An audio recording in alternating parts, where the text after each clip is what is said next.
having a sense of conscience and having a religion sometimes goes together and sometimes does not. All claims of conscience involve what I call a sort of a categorical demand, right? When your conscience tells you you have to do something, it in effect says this is what you must do. It's the right thing to do, you have to do it.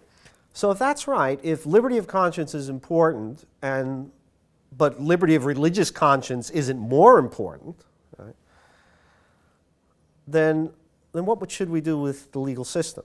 So one possibility, right, if the argument of the book is correct, would be to say, well, you know what? We need to just recognize that any legitimate claim of conscience should be entitled to ask for an exemption from a law of general applicability.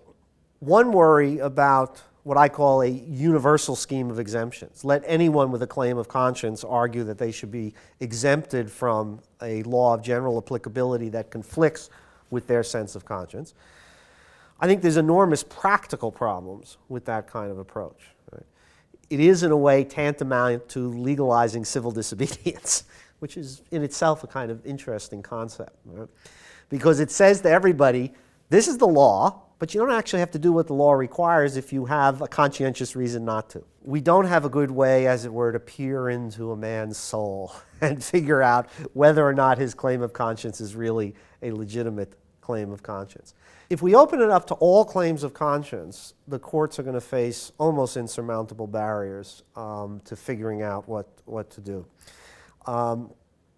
And there is no legal jurisdiction that I am aware of that has gone that route.